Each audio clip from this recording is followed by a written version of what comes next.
welcome to this video, and we shall have a quick look on the other products related to documented credit. We have seen what is a documented credit, why it is required, and how it is incorporated in sales contract, how the credit is issued, how the documents are presented, and how it is examined. Now we shall see it other related products. We will be seeing about the shipping guarantees, the airway bill, the delivery orders, and letter of indemnity, mostly in this, and how syndications or participations happen. The release of goods by the carriers against an indemnity issued or countersigned by the issuing bank is mostly seen. Why? It is required on certain circumstances where the carriers will not be able to identify the owner of the goods by means of citing the original transport documents, and so they might have to release the goods against indemnity issued or signed by the bank. Now, what are the risks to the bank or how it works? What is a guarantee? A guarantee is there is a principal creditor who had some amount or asset given to somebody. That's a principal debtor who is having a duty to repay that or to perform, and there is a guarantor who says in case the principal debtor fails to perform his duties towards the principal creditor, I as a guarantor will help you to get it performed. So here the principal debtor is the primary responsible and guarantor is a collateral or a secondary responsible person, and there are three parties in a guarantee. So when there is a shipping guarantee, there are three parties. When there is an indemnity, there is an issuer and there is a beneficiary. The issuer says, I will indemnify you as a beneficiary for whatever losses or damages you incur. So there are only two parties in the indemnity. Sometimes you may have to require to issue an indemnity. Sometimes you may have to issue a guarantee in favor of the carrier to get the goods released. When the carrier is not able to identify you in your capacity not submitting the original transport documents. So this is a primary responsibility versus being called upon in case of default. So if you will have a primary responsibility as a banker if you are issuing indemnity, and if you are supporting if you are issuing a shipping guarantee, you will mostly have a secondary responsibility because the primary responsibility might lie on the party who is the applicant of the letter of credit. What are the rules of UCP with regards to documents or with respect to goods? Issuing bank must honor. Issuing bank must pay the beneficiary when documents are compliant. So if a beneficiary submits or compliant documents, all the three originals to you, you will have to pay. And the DC and the documents are independent of the underlying contract and independent of the underlying goods. Banks deal in documents, not in goods. So here what you are trying to do as a bank is to ask the carrier to deal with the goods in a fashion which is not in line with what was originally intended. You as a banker have no relationship with goods. You as a banker have no relationship with other parties other than the beneficiary of the credit and other banks associated with the credit. And you are associated only with the applicant as the yet another party who is responsible for the issuance of the credit. But you are dealing with a third party. You are asking him to deal with goods or release the goods. So when documents are presented to you as an issuing bank, you may have problems because you were expected to pay for the documents presented and release the documents to the applicant. You were not expected to do anything more as per UCP under the credit, or nobody understood that you will do anything more. And now you are asking somebody to release the goods to the applicant. So there may be certain risk associated when you do this particular activity as an issuing bank. Now, applicant should have control over the goods when he agrees to pay for the goods. The applicant should have control over the goods only when he agrees to pay for goods. But here, as a bank, we may be asking the carrier to release the goods to the applicant. So he will get control over the goods. He may sell the goods in the market even though he had not agreed to pay, he had not paid. So this is the risk that you have. And to have the goods released, he needs to have access to documents, and you are not releasing the documents. The documents are still in the control of the beneficiary or in transit before it reaches the applicant. And still, we are allowing the applicant access to, in lieu of documents, we are giving a shipping guarantee or indemnity and allowing him access to the goods. So when bank facilitates such a release of goods, and when bank agrees to issue a shipping guarantee or a indemnity, then bank has to keep in mind these risks and they have to take suitable adequate measures to safeguard the interest of the beneficiary. So when the bank deal in goods, what is the legal implication? There is a risk of dispute regarding conversion and the risk of not having acted as per UCP by paying the beneficiary. Because the understanding is that why people go in for LC? People go in for LC because the applicant believes I will have a bank ensure that my required terms and conditions are met in the form of stipulated documents which are examined by the bank and found compliant. And what is the beneficiary safeguard? Beneficiary will have safeguard. If I submit compliant documents, my payment for the underlying shipment is guaranteed, and my payment will not go anyway unless and until my documents are being paid, and I will have control over the goods in the form of control over the documents that I submit.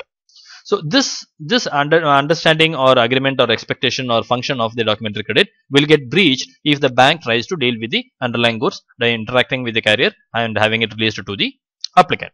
So what this is basically called the risk of conversion. And what is a conversion?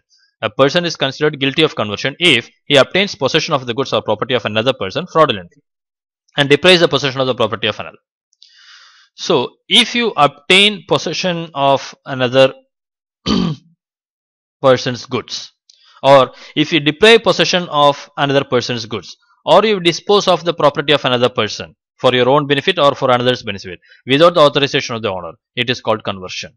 So if party A leaves a set of goods or control over a set of goods to party B, either in the form of actual goods or constructed goods by leaving documents which have title to the underlying goods with party B, B being the bank, and B has duty to return this to A or to the person to whom A wants it to be given.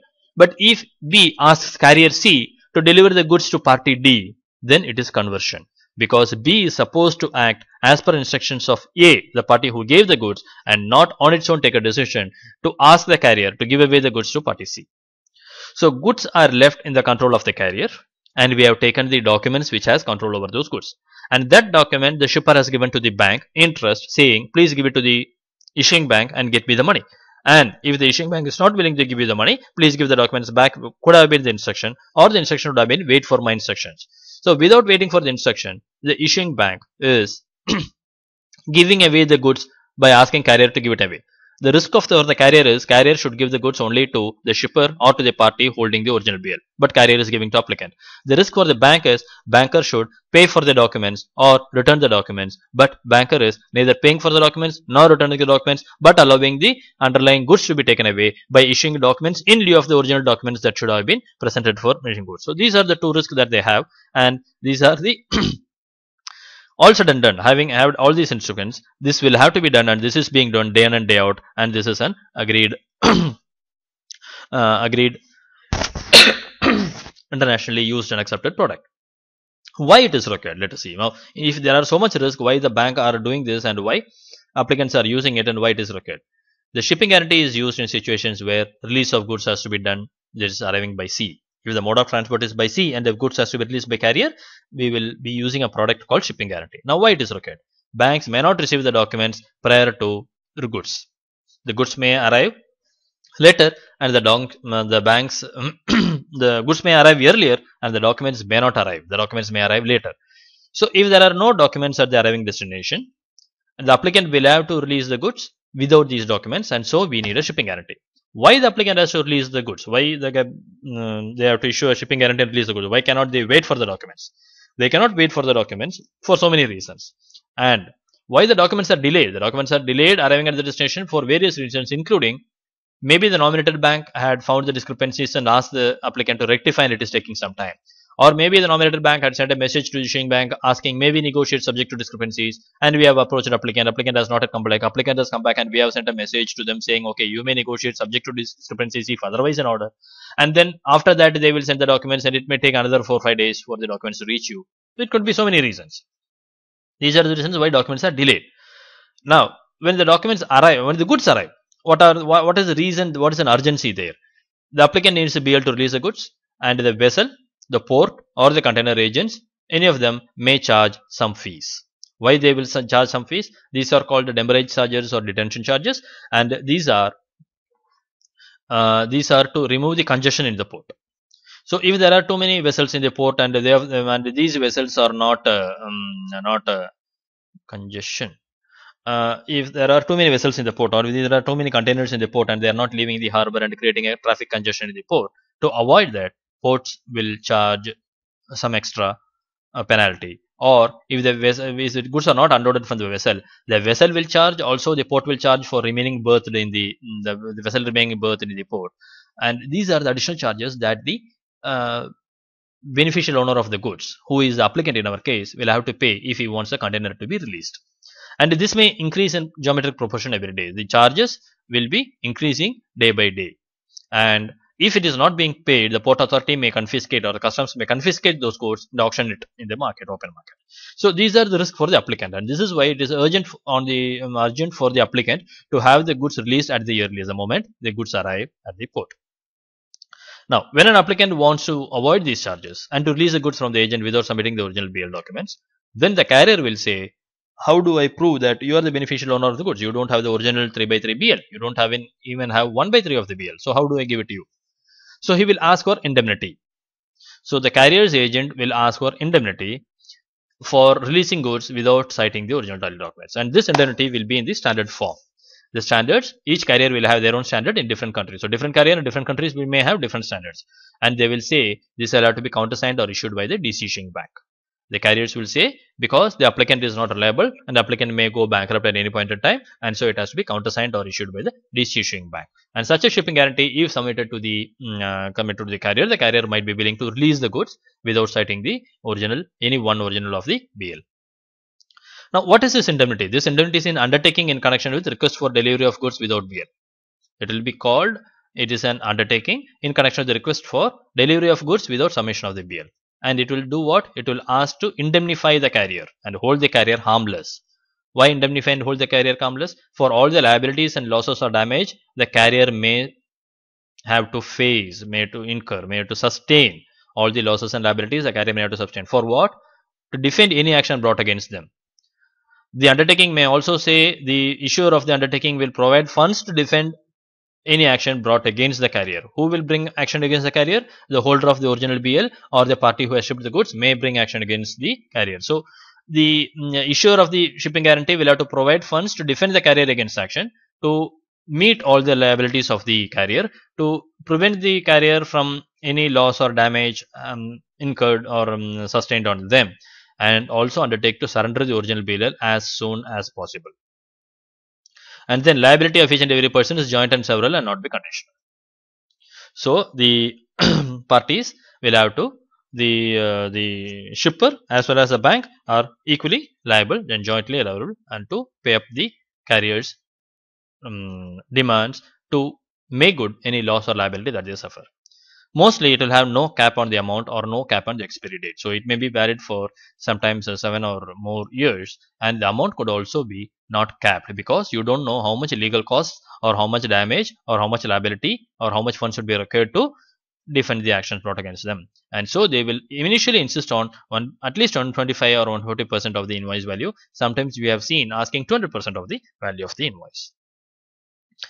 It will have some additional information that it will indicate or identify what is being indemnified or what is being asked to be released. How? The name of the consignee, the vessel and voyage in which the goods have come, what is the BL, underlying BL, what is the container number, what is the quantity, value and description of the goods involved. This will be identified by, this will be indicated in the indemnity saying this is the goods that will be released, and with respect to release of these goods without insisting on the original BL, whatever loss you incur or sustain, that will be compensated by us and we will hold you harmless. This is the wording of the underlying indemnity or the guarantee. The issuing bank again will normally require the applicant to sign its own form of indemnity in favor of the bank. The issuing bank will not give such a promise to the carrier saying, I will pay whatever cost as a carrier you incur for releasing these goods, because the issuing bank is releasing the goods for the benefit of the applicant at the request of the applicant. So definitely the issuing bank will ask the applicant to cover the bank by signing not just a similar indemnity but something more stricter and more watertight. And the issuing bank will also mark the facility or ask for suitable cash margin. And only then the bank will either countersign the guarantee or issue the indemnity. Banks will also ask the applicant to accept the documents irrespective of any discrepancies, so that the applicant will not refuse the documents because of discrepancy, and the issuing bank will pay the discrepant documents because anyway we have to pay because we have released the goods. We are running the risk of conversion. So it will be, if we don't pay and if we don't pay the documents and if we handle the goods, it is called that we are using the goods that belongs to the beneficiary without compensating him. To avoid that, we have to pay. And to pay, the documents has to be compliant, or if it is discrepant, the applicant should be willing to take up the documents irrespective of the discrepancies. Also, the applicant has to agree to accept and pay for the documents even if it is drawn for a value higher than the shipment expected. Now, suppose you expect the shipment or the particular BL being released at this point in time, or the container being released at this point in time is for $100,000, and if the documents come for $200,000, the applicant will be willing or should be willing to agree for all the $200,000 and pay the $200,000 under the presentation made, irrespective of the fact that the goods presently released is worth only $100,000. Such an undertaking will have to be given. Why? Because when the documents come, we cannot make a partial acceptance and make a partial payment. The applicant should also give an irrevocable authority to the bank to debit the account or an irrevocable undertaking to fund the bank for the funds required to pay up such documents and reimburse all costs related to the SG issued. So, if a carrier claims against the issue to the bank to pay for some damages, the applicant's undertaking will be to reimburse the bank of all such costs relevant to such an SG, shipping guarantee or an indemnity. The risk for the bank is that the bank's liability has no date limitation and no amount limitation. It could be for unlimited amount or unlimited date. That is the main risk for the bank, and bank will see to cover by means of that indemnity to the extent that they could. Airway release and delivery orders. Airway release is used for releasing goods dispatched by air. Delivery orders is used for goods dispatched by any other modes other than sea. But normally you will see banks issuing delivery order in favor of agents of the air carriers to release the goods transported by sea. Goods dispatched by air or road or mostly arrive sooner than the underlying documents. Why they arrive sooner? Because the transport mode is sooner than it takes to complete the formalities at the banks for presentation of documents, examination of documents, and further forwarding by international couriers. These are in the form of letter, telex, or fax, and these are messages from mostly from the consigner, because in non-titled documents, that is air, non-air, and non-sea. In air and road, the documents, transport documents are normally not titled documents, and so it will be consigned in favor of the bank if it is under a negotiable credit. And when it is consigned to the bank as a consigner, issuing bank as a consigner will issue these letters to the carrier's agent and at the destination.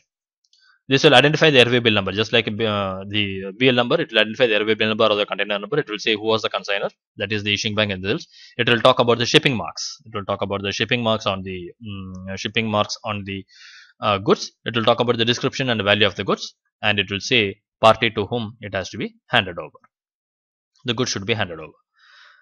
Goods should be delivered. So it's an instruction to deliver goods to a named party basically, and it does not include an indemnity most of the time. It does not include an indemnity most of the time because it is consigned to the bank. If it is consigned to another party and if you deal with the goods, you have to give them indemnity for running the risk of conversion. Here it is consigned to the bank, so the goods belong to the bank. So the bank is giving without an indemnity an order to release the goods, and this order is an instruction to deliver goods to a named person, a nominated party. But at the same time, the applicant will have to submit a counter guarantee to the bank. Why? The applicant is getting the goods without giving his money away, without having accepted the document. So he has to give a counter indemnity to say what? Saying he will accept the documents irrespective of the discrepancies. He will indemnify the bank against actions or proceedings in relation to the issue of this delivery order, and he should accept the goods released even if they form part of a larger consignment. That is, if the goods released is of worth 1 and if the consignment is of worth 2, he will accept the goods released to the larger consignment, the whole consignment. He will accept such larger consignment and pay for the full value thereof, and he will undertake that he will arrange for funds on the first demand to pay up the documents presented. Now, what are the risks to the bank that issues an airway release order or a delivery order? The bank undertakes the primary responsibility by instructing the carrier to release the goods. In a shipping guarantee situation, the applicant, who is the consignee of the goods, because it is consigned to the order of consignee probably, is issuing a guarantee saying please release the goods and I will pay you, I will indemnify you to the carrier, and the bank is countersigning. Here bank is taking the primary responsibility by instructing the carrier to release goods. Bank is not saying I will act as a guarantor in case the applicant does not perform his duties as a principal debtor towards the creditor, that is a guarantee, the shipping company, by submitting the BL. Here we are saying the issuing bank is taking the primary responsibility by instructing to release the goods. That is the risk. And bank is dealing with the goods contrary to the position in the UCP, and bank is engaged in delivering of an goods or documents belonging to an unpaid beneficiary. This is the risk. And again, by taking this undertaking to accept a higher consignment and to provide funds on day 1 of demand and to pay for the documents irrespective of discrepancies, bank will be reasonably covered, and bank will try to pay the beneficiary and avoid this risk of conversion or having taken an action contrary to the UCP. Now we have